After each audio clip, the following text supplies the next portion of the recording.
Dios les bendiga.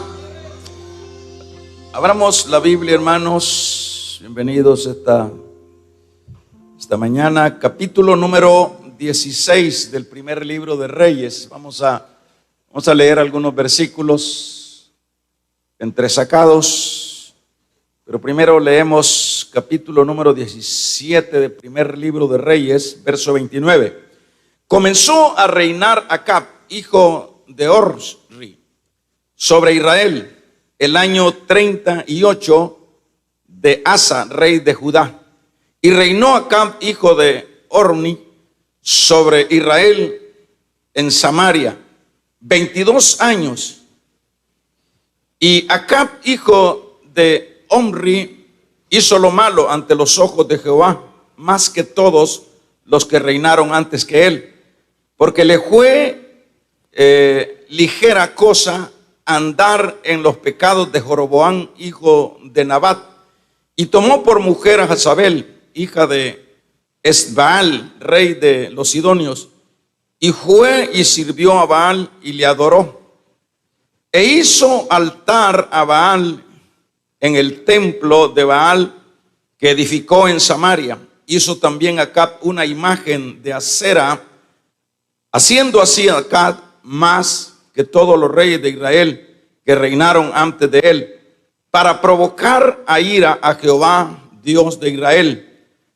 En su tiempo, y él de Bet-Resibín, de Jericó, a precio de la vida de Arán, su primogénito, echó el cimiento, y a precio de vida de según su hijo menor, puso sus puertas conforme a la palabra que Jehová había hablado por Josué, hijo de Nun.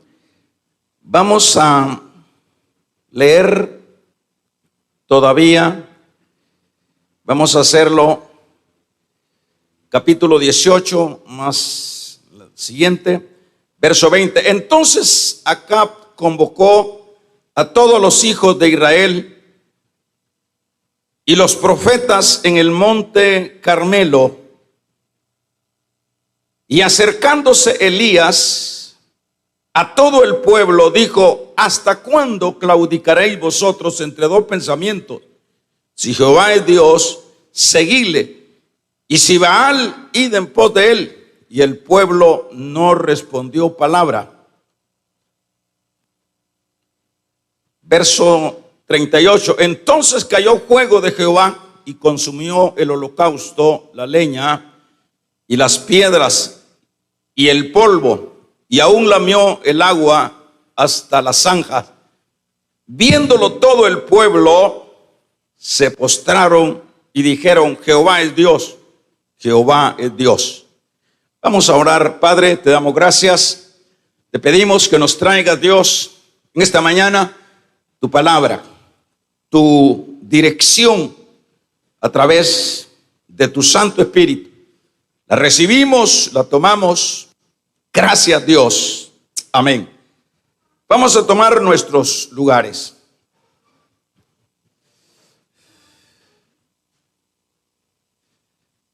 Dios no abandona a su pueblo. Quise leer el versículo número 16, donde veíamos cómo encroniza lo que es el reino de Israel, que en este caso pues estaba ya dividido de Judá. Habían dos reinos, pero que en este pasaje que leíamos estábamos viendo que Acab toma el control de lo que es la dirección de Israel, o dicho de otra manera, empieza a gobernar a Israel. La Biblia nos dice en estos versículos que Acab no le costó hacer todavía más mal que sus antepasados. luego de que trae esta actitud Acab, lo coadyuva con el casarse con Jezabel. Al estar ya casada o casado con Jezabel, leíamos que hace adoración a los Baales, y esto es un hecho que indujo a todo Israel, a ese pueblo gobernado por él, a la apostasía. No vamos a negar que siempre cuando hay pues una dirección mala, y en este particular, como era el caso de Acab, era un hecho que iba a inducir a todos sus gobernados a la obediencia de la adoración extraña, a la adoración, a la apostasía, al alejamiento del verdadero Dios. En este sentido, pudiéramos pensar que, bueno, al haber una situación tan caótica en el campo espiritual para lo que era Israel, porque así lo era, Dios se pudo haber, bueno, alejado, se pudo haber distanciado de lo que era esta nación de Israel, en este caso, gobernado por Acab y Jezabel, donde tenían su capital en Samaria. Dios pudo haber dicho, bueno, este asunto ya es un asunto consumado. Israel está en una condición de apostasía, pues ese es el ejemplo que ha dado Acab, el que lo gobierna. Ya Israel está totalmente ya alejado y no hay nada que hacer. Cuando pensamos eso, y es bastante fácil de pensar que Dios siempre puede actuar de esa manera. Sin embargo, lo que vemos acá es que Dios siempre, dentro de sus planes de misericordia, hermanos, no lo vemos a Él como desistir de hacer siempre lo que tiene que hacer por su pueblo. Y por supuesto, aunque Israel era una división de Judá, pero era su pueblo. Con mayor razón pudo haber dicho el Señor: me quedo solo con Judá, pues esto ya no tiene remedio. Pero no es así. Lo primero que Dios vemos que acá hace es levantar a un hombre, levantar a un profeta. Por supuesto, habían muchos más profetas que estaban o habían quedado de una matanza que había hecho la misma Jezabel, de profetas de Dios. Habían quedado algunos, y en este caso Elías era un sobreviviente. Dios levanta a un Elías. Eso es lo primero que vamos a ir viendo. Cómo es que Dios empieza la restauración, empieza el levantamiento de ese pueblo que parecería que ya no tenía remedio, parecería que ya Dios lo había desechado. Sin embargo, vemos eso. Primero, Dios levanta a un hombre, y en este caso decíamos que es Elías. Veamos las dimensiones para llegar o para lograr Dios su objetivo. No podía Dios echar mano a algo que fuera menos que un Elías. Se necesitaba para este rescate, diríamos, para este levantamiento de este pueblo, que no sería fácil, se necesitaba un hombre como Elías. Elías era un hombre enteramente entregado a Dios. era un hombre que él mismo lo expresa, que siempre estaba viviendo en la presencia de su Señor, en las dificultades, huyendo, perseguido. Pero Elías había desarrollado un carácter que por supuesto Dios lo había permitido para lograr un objetivo, porque siempre en Dios no hay asuntos de casualidad. Siempre Dios, todo lo que mueve, lo mueve con un propósito. Todo lo que levanta, lo hace siempre con una visión. Y en el caso de Elías, es un hombre extraordinario, es un hombre lleno de poder, lleno de pasión y de celo por las cosas del Señor. Y qué mejor candidato para llevar a cabo la restauración de Israel. Vemos entonces, lo primero, vea cómo Dios va trabajando. Por eso decía, a manera de tema, decía, Dios no abandona a su pueblo. Primero está este hombre. Pero vamos a ver otra acción que lleva a cabo Dios por medio de Elías. Por medio de Elías, el Señor levanta, hermanos, a este profeta, y luego que ha sido levantado Elías, profetiza que va a haber una falta de lluvia por 3 años y más. Esto es, como diríamos, la manera de Dios para ir trabajando, para ir allanando lo que era el terreno. Acuérdese que la condición de Israel era una condición que ya estaba impregnada, que ya estaba adherida a ellos, es decir, la apostasía. Ya no era una cosa sencilla el poderlo sacar de esa condición, aunque Dios tiene poder, pero Dios nunca altera los procesos. Y lo que hace Dios, luego de que levanta a un Elías, le da esos poderes sobrenaturales, y dice Elías, por mi palabra no lloverá por 3 años. Esto es un segundo aspecto que vemos que Dios hace para lograr este propósito.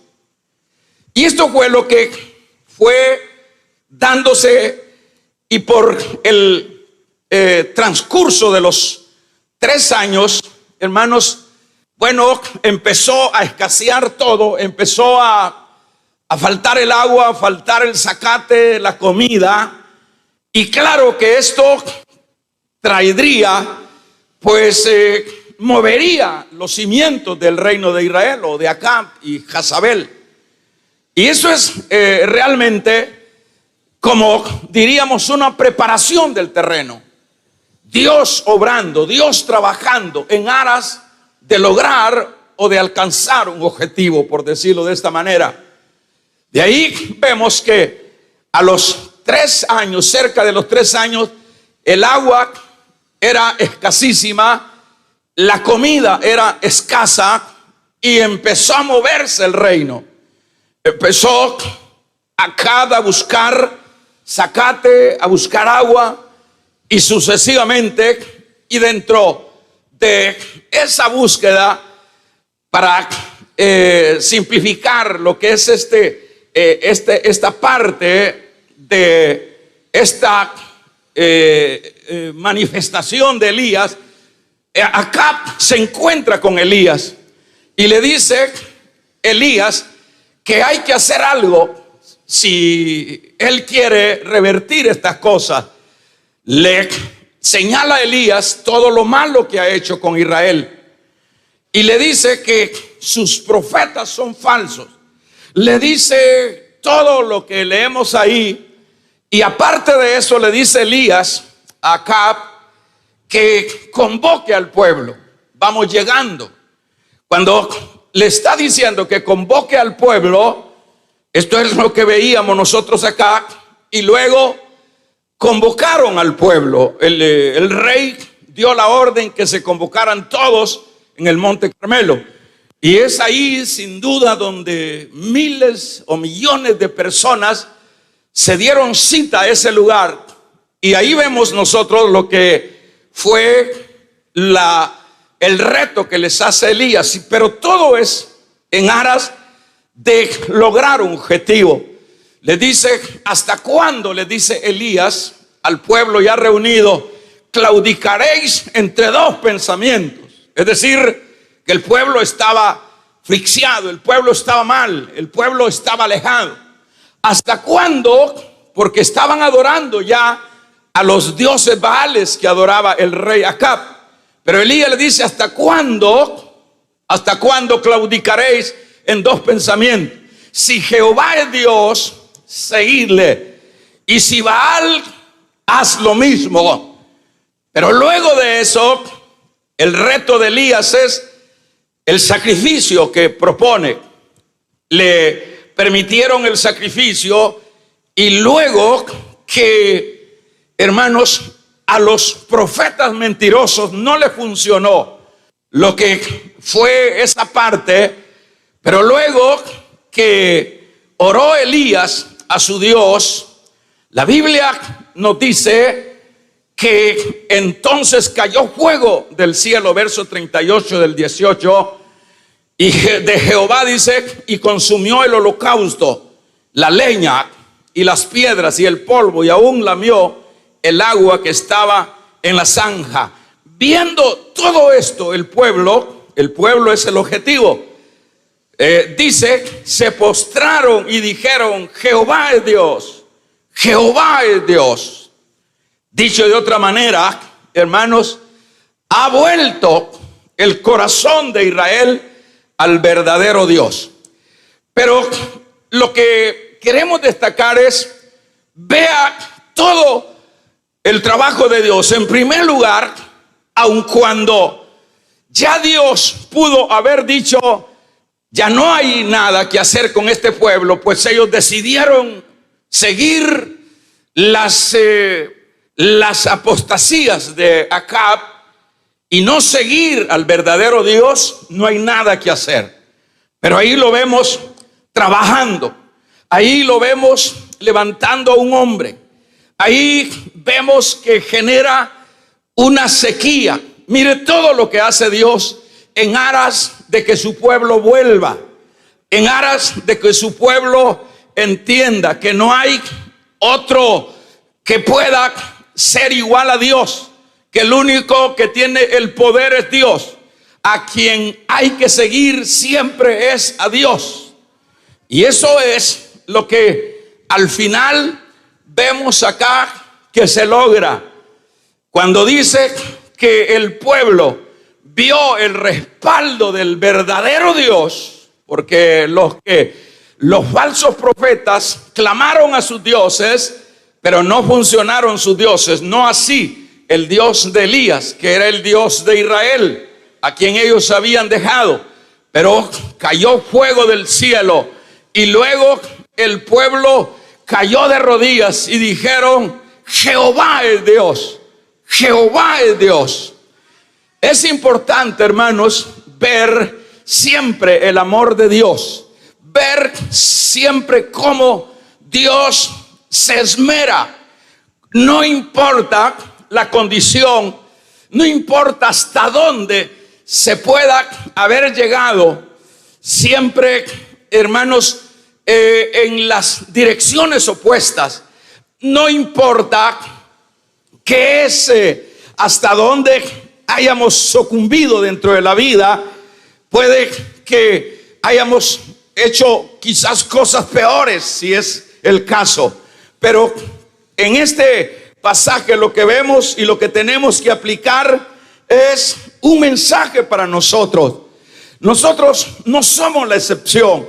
Mucho de la iglesia de Cristo es una iglesia que en estos tiempos, hermanos, es una iglesia que está siendo alada, que está siendo socavada su fe. Es una iglesia que se está yendo en direcciones opuestas.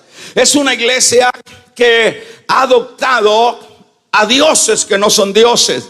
Dicho de otra manera, es una iglesia, estamos hablando ya de la iglesia, es una iglesia que ya casi raya en la apostasía.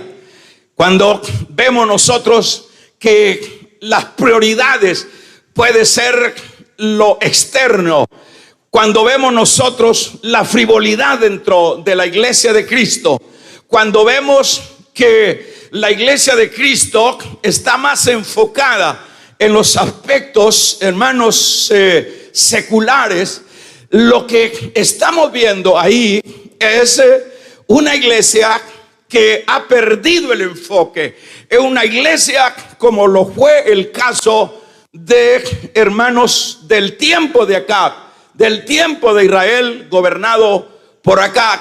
Habían perdido el enfoque, porque siempre, hermanos, es fácil, fíjese que es facilísimo perder el enfoque, los espejismos del mundo, las ofertas del mundo, y sobre todo cuando en estos tiempos hay tantas predicaciones, hay tantos mensajes que no son mensajes de la Biblia, que no son mensajes que vienen de Dios, sino que son mensajes puramente de hombres, son palabras de hombre.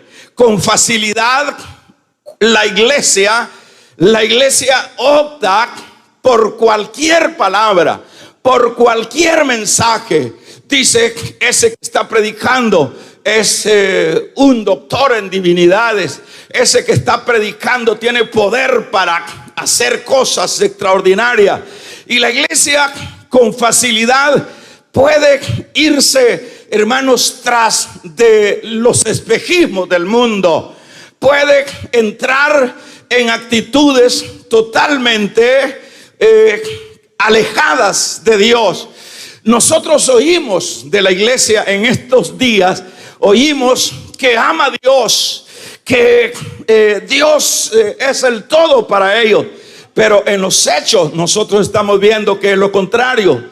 Es una iglesia que ha perdido, hermanos, el rumbo. Es una iglesia que ha perdido la santidad. Es una iglesia que ha perdido el primer amor. Es una iglesia, yo no estoy hablando de ustedes. Si usted pertenece a la iglesia, pues a usted le está hablando el Señor. La iglesia la compone, hermanos, todo ese cuerpo que Cristo compró en la cruz del Calvario, que está en todo lo que es el planeta de la tierra en este tiempo. Esa es la iglesia. Pero la iglesia, hermanos, se ha socializado. La iglesia no sabe ahora qué es santidad. La iglesia no sabe ahora qué es lealtad a ese Dios. La iglesia ha entrado en un letargo. La iglesia ha entrado, hermanos, en un sueño mortecino. Ha entrado a ver el pecado como normal dentro de su caminar. Ha entrado a ver que eso de Dios y esas cosas muy apegadas a Dios se vuelven, dice la iglesia, fanatismo. Y que no debe de ser esa el guión, no debe de ser eso el lineamiento de la iglesia. Tenemos que vivir la vida, dice la iglesia, y no diferimos de el tiempo de Israel gobernado por acá. Hermanos, pudiéramos seguir hablando más de esto, porque no es lo mismo la iglesia de estos días que la iglesia de hace 50 años. Damos un gloria a Dios. La iglesia de hace 50 años era una iglesia más temerosa, pero la iglesia ha ido perdiendo valor, ha ido perdiendo, hermanos, afinidad para con su Dios. Pero ha sido el espejismo, ha sido la persuasión de las cosas que ve, y que parecería que, bueno, lo que Dios ve es el corazón y no lo de afuera. Y hay tanta manera de ir como haciendo algunas posturas religiosas, pero hermanos, Dios le voy a decir esto: Dios es el mismo. Damos un amén. Dios no tiene sombra de variación. El evangelio, no, aun cuando los tiempos sean modernos, aun cuando los tiempos, hermanos, desmeriten lo santo que debe de ser la iglesia, hermanos, no puede bajar de calidad. La iglesia, como Dios es el mismo y el evangelio de Dios es el mismo de hace 2000 años, el evangelio de Cristo tiene que seguir siendo ese mismo evangelio. No hay otro evangelio. Damos un gloria a Dios. El apóstol Pablo se lo dijo a los Gálatas, hermanos, porque los Gálatas, aun cuando no habían caído en la apostasía, sin duda, pero habían sido alados, hermanos, a sumar ley a la gracia. Y le dijo Pablo, fíjese cómo se fueron los Gálatas, porque ya nos estamos acercando a la iglesia. Ahí podemos ver cómo la iglesia ya fue socavada en el caso de los Gálatas. Y Pablo le dice: Gálatas insensatos, Gálatas insensatos. En otras versiones dice: Gálatas tontos. ¿Quién os enseñó?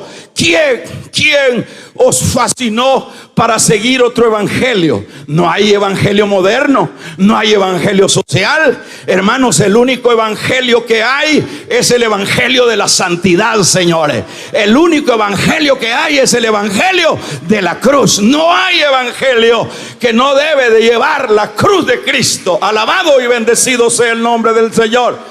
Y eso es lo que les dijo Pablo a los Gálatas: Gálatas tontos. Él los había engendrado, hermanos, pero se habían desenfocado por el espejismo de las religiones y de las ofertas de lo que hace Satanás encubierto en las religiones, porque Satanás se encubre en las religiones. Y es más, Satanás se encubre en los púlpitos donde se dice y se presume predicar la palabra del Señor. Pero por eso necesitamos el olfato espiritual, por eso necesitamos los dones del Espíritu, el don de discernimiento de espíritu. Damos un gloria a Dios. Y eso fue lo que le dijo Pablo a los Gálatas. ¿Quién? No hay otro evangelio. No hay evangelio moderno. Porque ahora, hermanos, es tan tremendo el modernismo del evangelio, que ahora el evangelio se puede echar su cerveza, porque hay cerveza con marca cristiana.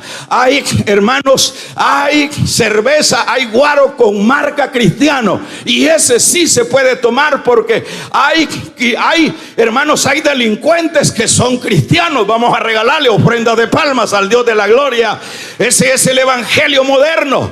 Hay evangélico que puede tener 2 mujeres y más, pero como es el evangelio de la gracia, lo han transversado. Momento, Señor, el evangelio es el mismo de ayer. El evangelio no tiene, hermanos, cambio. Eso fue lo que le dijo el apóstol Pablo a los Gálatas: no hay otro evangelio. Y aun cuando viniera un ángel del cielo a decirles que hay otro evangelio, no lo hay, dijo el apóstol Pablo. El único evangelio que hay es el que empezó a predicar Cristo, hermanos, allá en Jerusalén, y que luego siguieron predicando sus apóstoles, y que de alguna manera se sigue predicando escasamente hoy.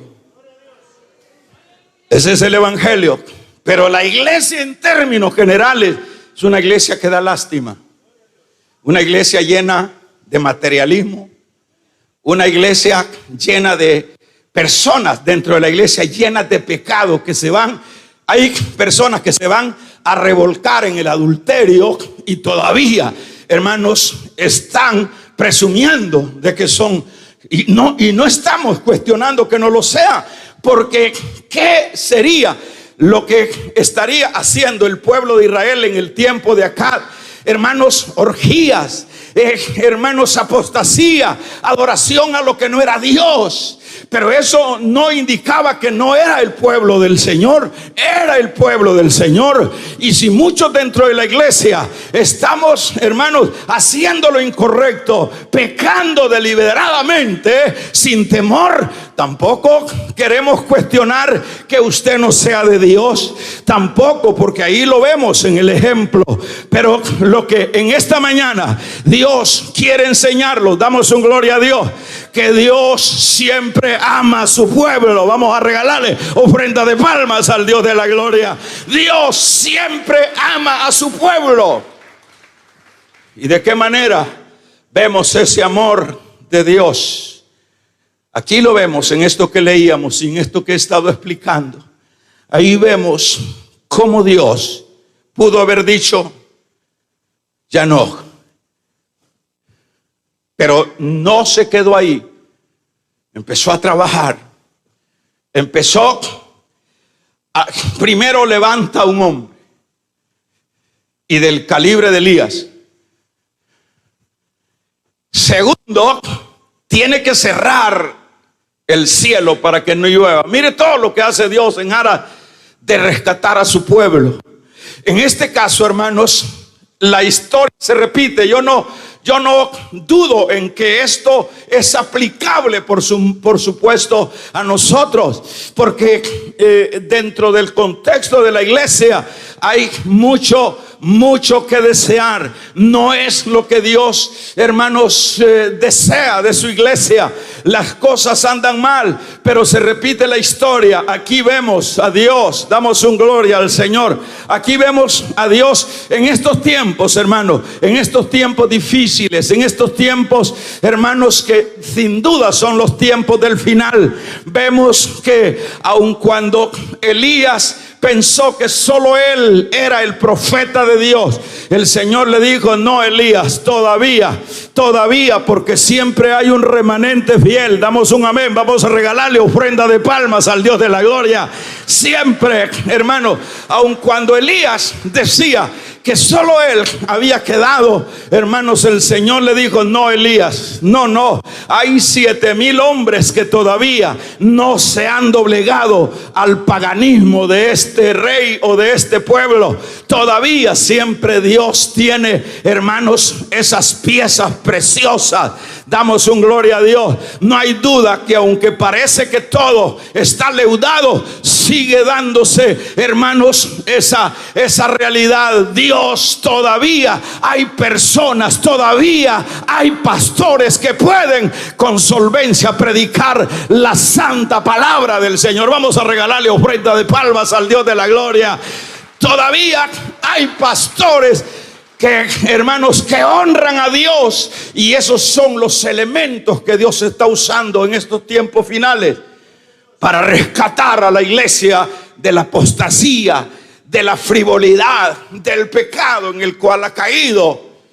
Y no solo en este lugar, si fuera el caso, hay en muchos otros lugares, hermanos, iglesia que sigue, hermanos, apegada a la palabra, que no siguen entreteniendo gente, porque para entretenedores de gente hay lo suficiente, pero los que predican la palabra son pocos, hermanos, pero siempre lo hay, porque Dios tiene planes, no de mal, sino de bien para su pueblo. Y esto es el caso. Entonces, ¿qué es lo que estamos viendo? Siempre hay. La gente anda de arriba y abajo. La gente anda buscando mejores iglesias. Aquí no busques mejores iglesias. Aquí pon la mirada en el evangelio. Aquí refúgiate en la Biblia. Hermanos, dice Juan en su evangelio, escudriñad las escrituras, porque en ellos os parece que hallaréis la vida eterna. Lámpara es a mis pies tu palabra y lumbrera en mi camino. Deja de andar oyendo chistes, deja de andar leyendo libros baratos. Lee la palabra. La palabra de Dios es poder y potencia de lo alto. Alabado sea el nombre del Señor. No importa a dónde hayas caído, Dios sigue obrando al igual que en el pasado, levantando hombres. Hay muchos hombres en la faz de la tierra que todavía no han doblado. Hay muchos ministros que todavía no han doblado sus rodillas al sistema. Usted sabe que las iglesias están llenas de show. Para entretener gente hay que traer artistas. Para que vengan a ver al artista, eso es leudación. Para traer gente hay que vestir gente de payaso en los púlpitos, y eso es alteración. Damos un amén. Para tener gente hay que hablar que van a haber milagros. Y el evangelio, aunque sí es milagro, pero no es el fin, los milagros. El Señor nunca vino. Yo dije un día de esto, el Señor en la Biblia no leemos que dice: yo vine a hacerte rico. Déme un pasaje que diga: yo vine a hacerte rico. Ah, hermano, dice alguien, pero ahí está una porción que dice: yo vine y me hice pobre para enriquecer a muchos. Eso es en el campo espiritual. No estamos hablando de chirilica. Vamos a regalarle ofrenda de palmas al Dios de la gloria. No, el Señor no vino. ¿Qué es lo que se promueve? El evangelio de la prosperidad. Venda la casa y trae la plata y tú vas a ser súper bendecido. Saca de ti el campeón que hay en tu corazón. Son cuentos, son aparejos. Hermanos, el Señor es el mismo de todos los siglos. Que se oiga un poderoso amén.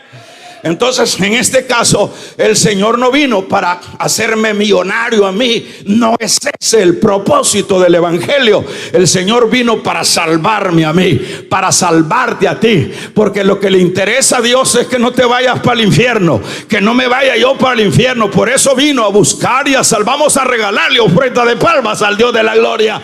Para eso vino. No, entonces la gente ahí vive pidiendo la casa nueva. Dios te la va a dar, pero Dios no vino para dar casas nuevas. Y si las va a dar, son cosas por añadidura, pero no es el fin. El carro nuevo. Y sucesivamente, Dios vino a salvar.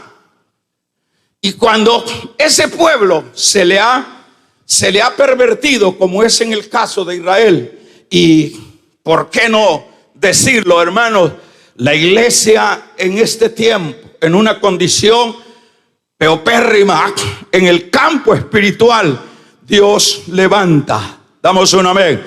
¿Cuántos ven el amor de Dios? Dios levanta, hermanos, a hombres con convicción y con santidad en diferentes partes. Siempre ese remanente va a prevalecer, aun cuando todo esté languideciendo. Pero por otro lado vienen, hermanos, las pestes. ¿Qué es lo que está sucediendo? ¿Y eso qué es? ¿Por qué vino la sequía? ¿Por qué vino, hermanos, la crisis a Israel? Porque Dios tiene un propósito. Damos un gloria a Dios.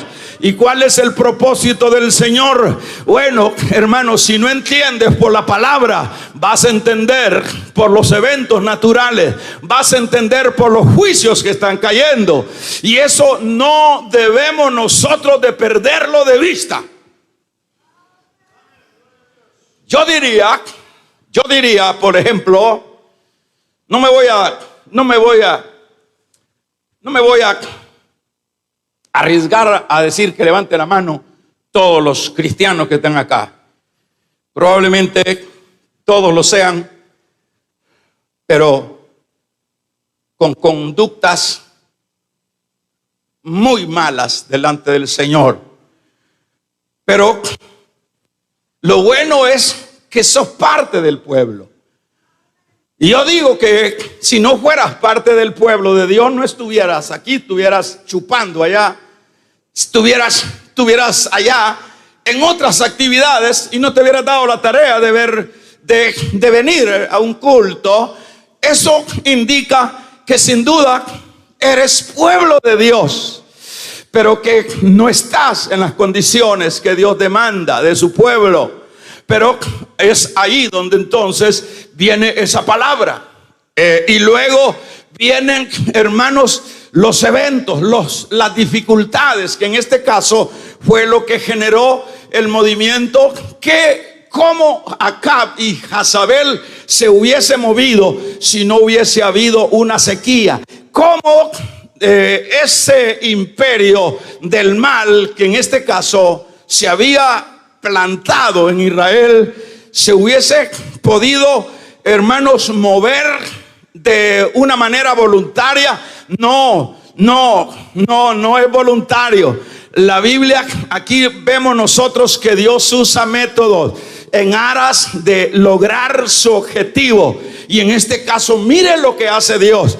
Cierra a través de Elías las fuentes de los cielos. Las nubes ya no aparecieron por Israel y se generó una terrible sequía, donde las vacas de Acab se murieron de sed, de hambre, y donde la gente empezó a morir. La Biblia no lo dice, pero sin duda murieron cantidades de gente de la hambruna. Y eso, hermanos, Dios, nada de casualidad, permite que Elías se encuentre con Acab y le dice: a vos te andaba buscando, porque vos, le dice Acab, sos el culpable de esta desgracia. Y Elías le dijo: vos sos, le dijo, porque has llevado a Israel por caminos extraviados. Ahora hagamos una cosa, le dice Elías. Damos un gloria a Dios, hermano. Hagamos una cosa: convocame a todo Israel y veámonos en el Carmelo. Pero como pues sí, la cosa estaba apretando, no había zacate, no había trigo, no había. Entonces el enemigo con facilidad afloja. Lo que sucedió en Egipto, tuvo que haber 9 plagas y la 10 aflojó a Faraón. Y eso fue lo que sucede acá. Pero mire los propósitos de Dios. Luego Elías: convócame al pueblo. Está bien, le dice. ¿Y para dónde?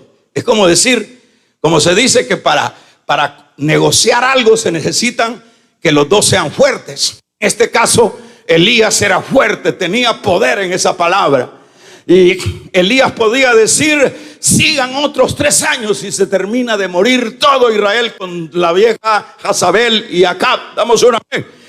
Y como eso era un hecho, se dio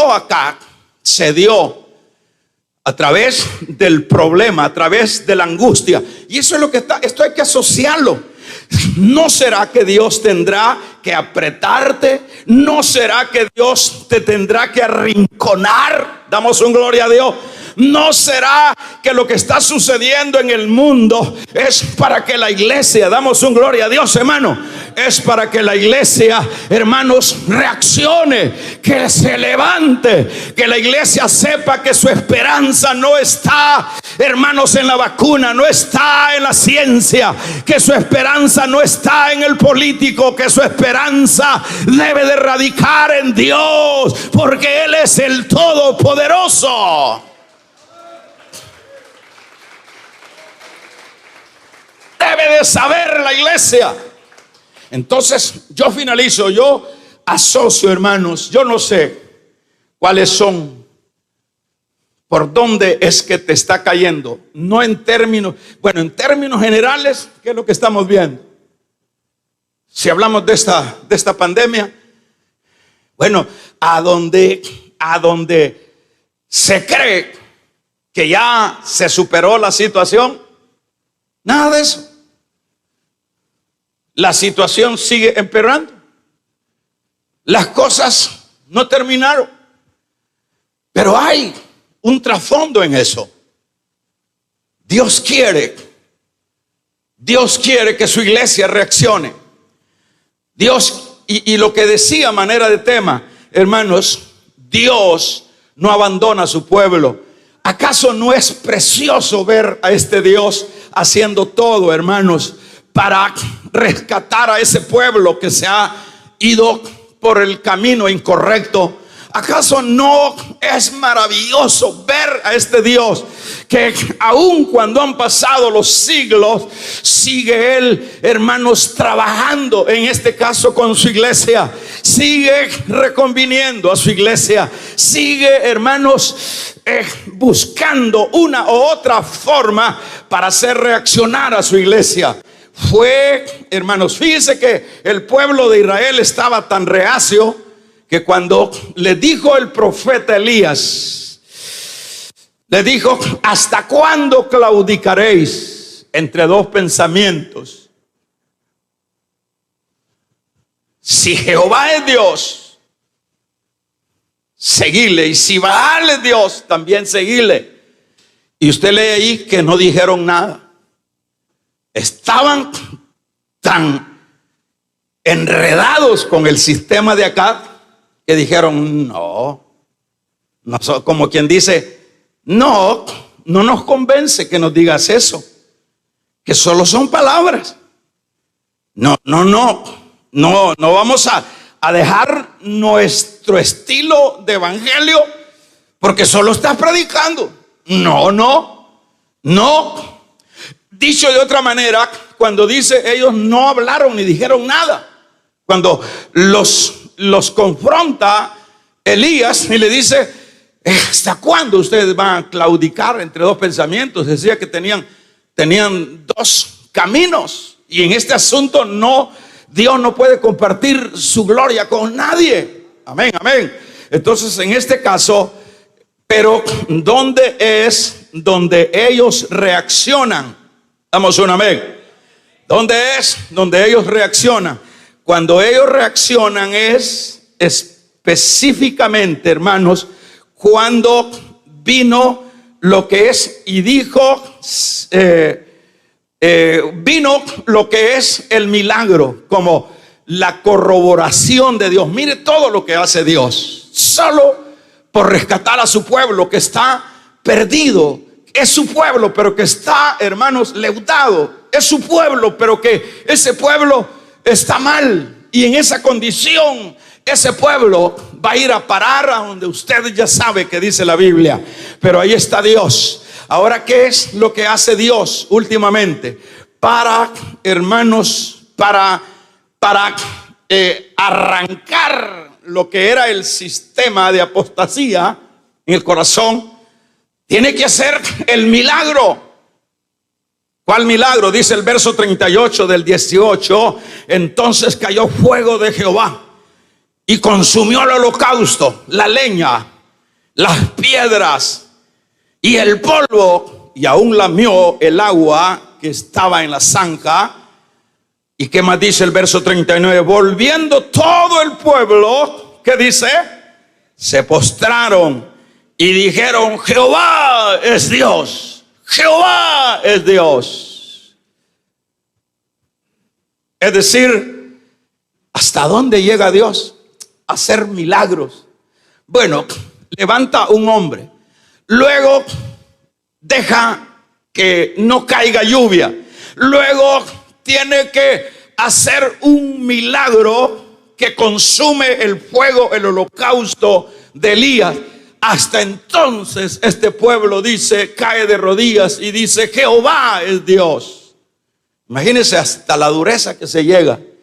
Pero no es tanto eso, sino la paciencia, el amor de Dios, hermanos, en aras de sacar a su pueblo de la condición en la que ha caído.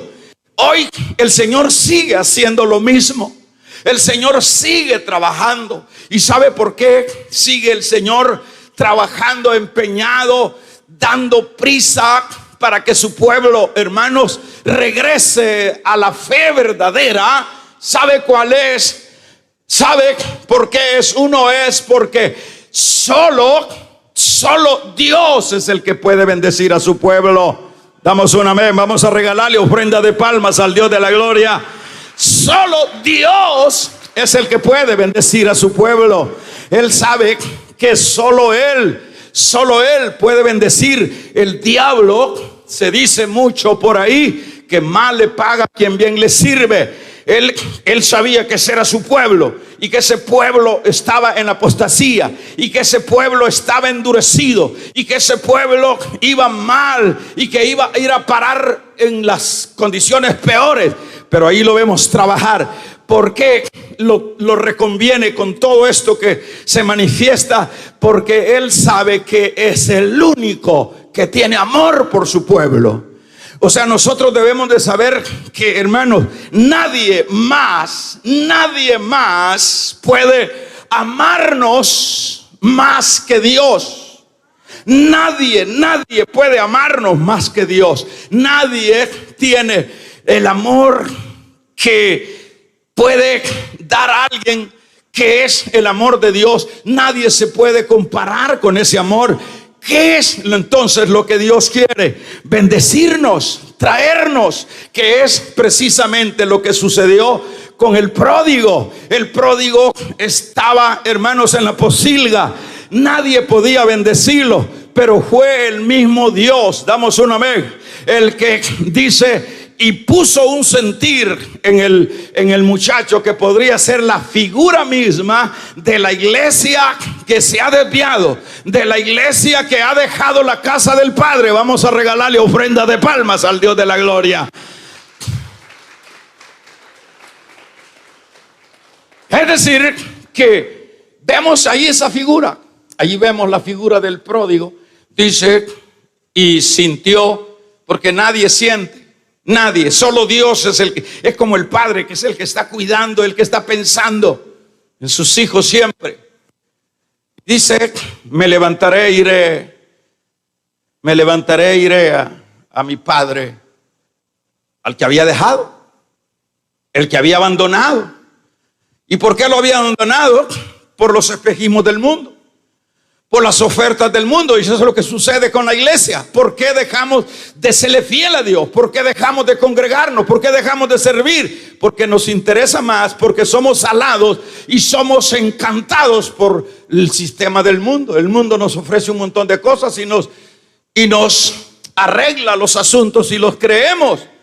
Esa fue la razón por la cual el pródigo salió, que es el tipo también de la iglesia cuando deja la casa del Padre. Pero entró en sí y se levantó. ¿Y qué es lo que sucede? Dice, por eso le decía que solo Él es el que nos puede bendecir. Él dijo en Juan 15, separado de mí nada podéis hacer. Separado de Él, usted no va a salir adelante en su hogar. Separado de Él, usted no va a salir adelante con sus hijos. Separado de Él, usted no va a salir adelante con su salud. Separado de Él, usted no va a salir adelante en todos los aspectos de la vida. Pero con Él somos más que vencedores. Con Él vamos hacia adelante, porque es más poderoso el que está con nosotros que el que está fuera de nosotros. Él es el Dios que pelea las batallas de su pueblo.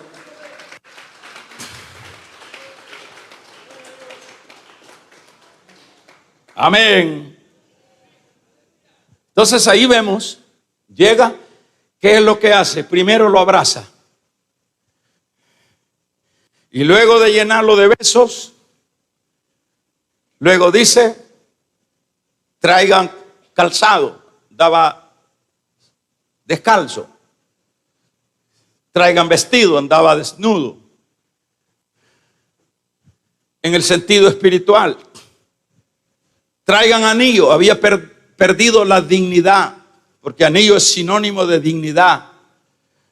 Y ahora dijo el padre, hagamos fiesta, maten el becerro más gordo, porque mi hijo era muerto, pero ahora vive. Vamos a regalarle ofrenda de palmas al Dios de la gloria. Estaba tan alegre Dios de haber traído a su pródigo, de haber traído a su hijo que se lo había ganado el sistema. Para eso es el esfuerzo de Dios. Por eso hace todo esto, para atraer a Israel una vez más a sus principios, porque solo Él lo puede bendecir. Nadie puede bendecir su vida. Nadie puede bendecir mi vida sino nuestro Padre Celestial. Él es el único que no solo nos traerá a su redil para bendecir nuestra vida, sino que Él es el único que ya, hermanos, puso un sello en nosotros, el sello de salvación. Pero claro que cuando Dios trae a su pueblo, como en este caso, mire todo lo que hizo y lo logró traer a tal grado que dice que cayeron de rodillas y dijeron, Jehová es Dios, Jehová es Dios. ¿Cuántos alaban el nombre del Señor? Jehová es Dios. Dicho de otra manera, los atrajo. ¿Cuál era el fin de este Israel en las manos de Jezabel y de Acab. Ya estaban llenos, sin duda llenos de demonios, porque esta Jezabel era bruja, era una mujer perversa, era una mujer que había llevado a su propio marido a adorar lo que no era Dios, a adorar a Baal Por, que era un demonio de los sidonios. A eso lo había llevado, y Acab con Jezabel y el pueblo hacían sacrificios. Ya se los había hartado el diablo. Pero Jesús dijo: ninguno de los que me diste se me ha perdido. Vamos a regalarle ofrenda de palmas al Dios de la gloria. Ninguno se me ha perdido. Y ahí vemos el amor de Dios peleando por su pueblo. No importa a dónde hayas caído, hermana. No sé qué es y dónde es donde has caído en tu extravío. Esta mañana se repite la historia. Dios no abandona a su pueblo. Dios no abandona a su pueblo. Y lo trajo el Señor. Dicho de otra manera, esta era la oportunidad de Israel. Dios da oportunidades. Y en este caso, yo asumo que Dios, al haber, porque eso fue lo que hizo arrancó a su pueblo de las garras de la brujería, de la apostasía, del diablo y de todo, los logró arrancar. Y como todavía estaban reacios, tuvo que caer fuego sobre el holocausto. Y entonces ellos vieron a todos los mentirosos, a los profetas mentirosos que los habían engañado, y dijeron: a la verdad, entonces ese es engaño. Ese es engaño. Eran 400 y pico de profetas que, hermanos, brincaban y rezaban y hacían letanías pidiéndole a Baal Por, a los Baales de Jezabel, que cayera fuego sobre el holocausto. Y ellos brincaban, y ahí estaba Israel observando, como viendo el partido.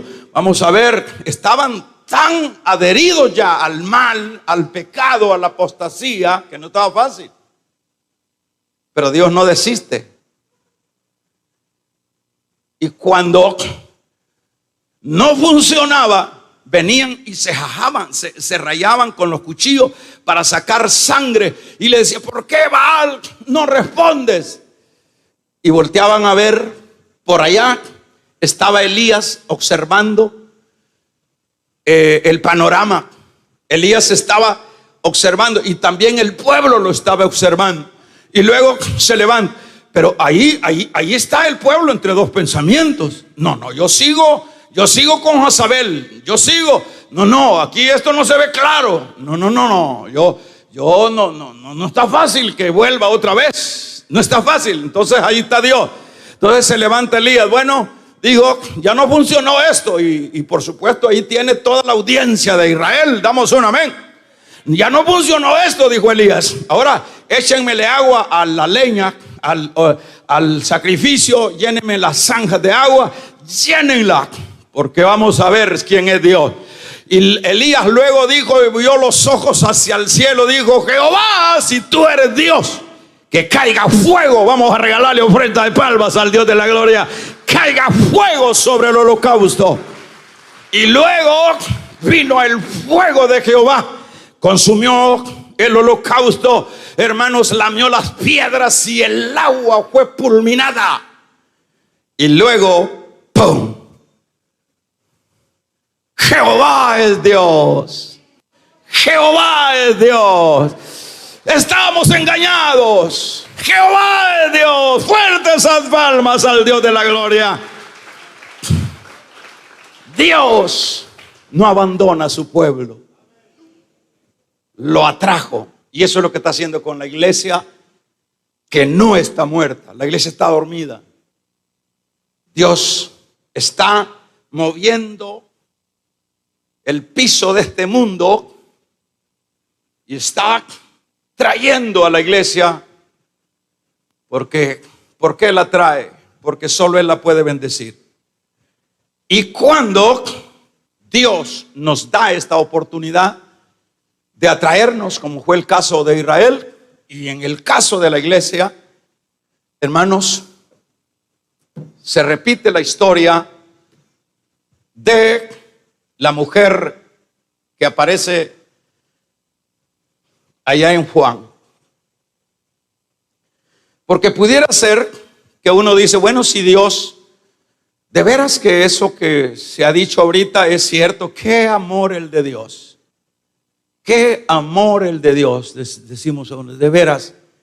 Entonces, si Dios se esmeró de sacarnos de esa condición de la que estaba Israel, entonces eso es lo que está haciendo conmigo. Está esforzándome por sacar de la condición en la que yo estoy, dice alguien.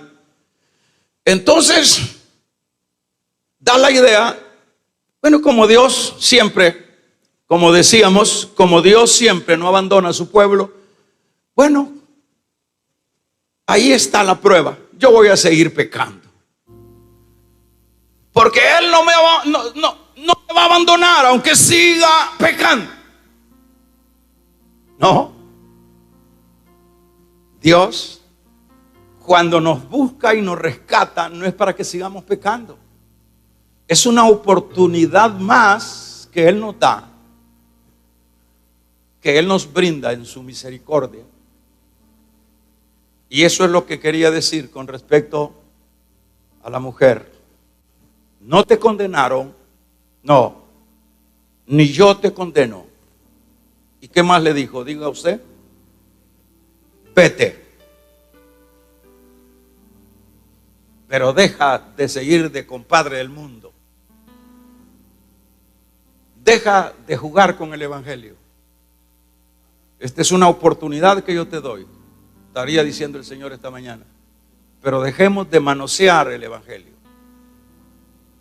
Vete, pero no peques más. Esta mañana Dios está trabajando con mucha iglesia.